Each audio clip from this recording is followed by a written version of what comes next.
Hello, everyone, and welcome back to another episode of this channel called Patrick the Runner. My name is Patrick Sheridan, and as always, I'm here to talk to you all about running. So, this was my second last race of the season. It's a mile race. I wanted to run under 4:10, so let's see how we get on. Before we get into the video, actually, if you're enjoying the video, give it a like. Please also subscribe if you want to be notified about future videos. But we'll get stuck into it now, and let's go and see how I get on.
Okay, everyone. So as you can see there, that was a disappointing performance because I ran 4:21, which was technically an outdoor PB, but not what I wanted. And when I say an outdoor PB, that's not me trying to put a positive spin on the result because it wasn't a good result for me. That was my worst race of the season from my perspective, and I wasn't happy with it.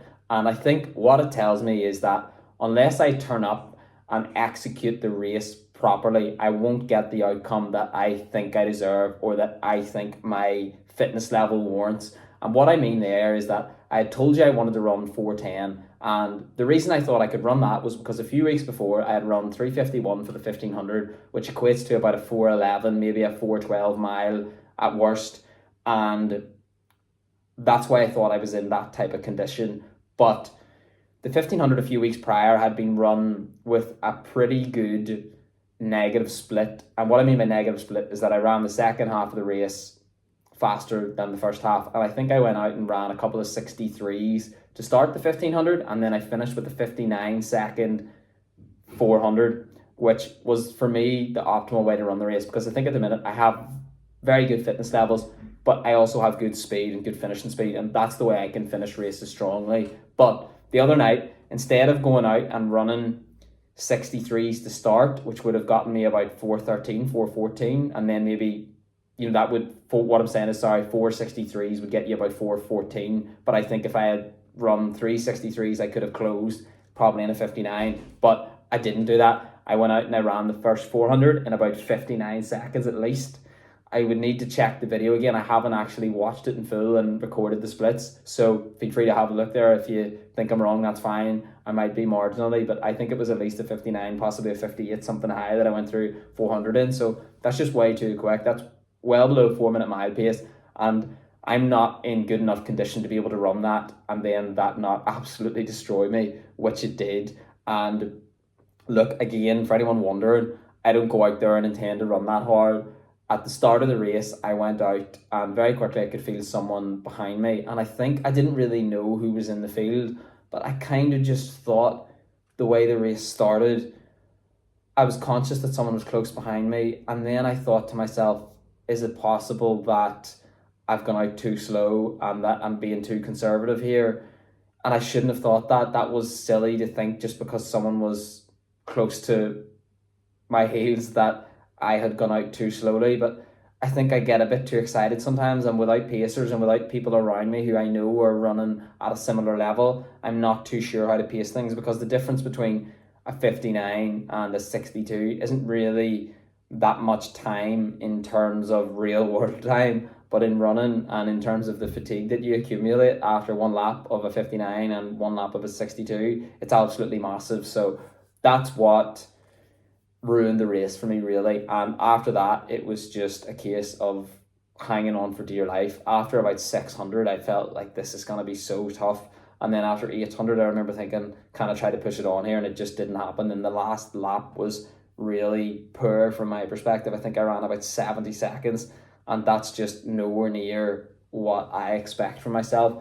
But at the same time, the reason that happened was because I did go out too hard. So look, really what I'm saying is that sometimes these things happen, and I have read Jack Daniels' book, The Famous Coach, and I've listened to quite a lot of his YouTube videos and things like that. And one thing he has said in the past, which has stuck with me, is that you can't get a fluke of a good performance. So for example, what I'm saying there is that when I ran 3:51 for the 1500 a few weeks ago, that's not luck. You earn that fitness, and you can't run something that your body isn't capable of doing. It's not as if the race was all downhill and I actually wasn't at that fitness level. I was, because I ran it. But he said that you can have a fluke of a bad performance, and I'm not saying that was a fluke, because I think there were reasons why the race didn't go well, and you have to hold your head up sometimes and said, right, I give it my best, but I actually just didn't run as well as I wanted to. So it's not me saying that there was nothing on me as to why that race didn't go well, or that it was just bad luck, because I deserved to have that outcome when I ran it like I did, and I take full responsibility for that. But what I am just saying is that sometimes you have bad races, and all you can do is dust yourself off, get ready for the next one, and perform better. So that's what my intention is here. I am going to show you in a few days' time. Hopefully I'll get it out within the next week, the video of me running my last 800 meter race of the season, and let's see if I can bounce back with the better result. But look, I still did win the race. I got a medal on the night, which was nice. I still ran a decent time whilst going off like a headless chicken. And again, I didn't mean to do that. I just wasn't sure what pace to go out, and I got the timing wrong. Basically, I'm very happy to say that, but it's not all bad. I know that I'm in very good condition. I haven't suddenly lost a lot of fitness in 2.5 or 3 weeks, whatever it was, from my big 1500 PB, which was massive. And sometimes these things happen in running. Hopefully it's something that people can learn from too, also, because they can hopefully see, you can all hopefully see that pacing is important, and it's important to execute these things right on the day. But I'll get better. The whole season I've been getting stronger. There's been a load of good results. That was one bad one. This is what happens. I'll always show you what is going on with my races and how I'm getting on in my season, and I'll never hide from any failures or any bad races. So again, hopefully you all enjoyed the video. Let me know what you think I did wrong, which is maybe obvious, in the comments, but let me know what your thoughts are so far on the season, how you think I can close the season out. Again, I'll have that video out soon, but just let me know what your thoughts are. I think my form wasn't great there. I don't really know what happened, but look, sometimes these things do happen and you have to just move on quickly from them. But please do give the video a like if you're enjoying it. Please press that subscribe button if you're enjoying the videos and you want to be notified of future videos. And let me know how you're getting on in the comment section, your own races, your own season, whatever, and just ask me any questions you can, because I'm always going to answer them, and I'll always be open and honest about the training I'm doing.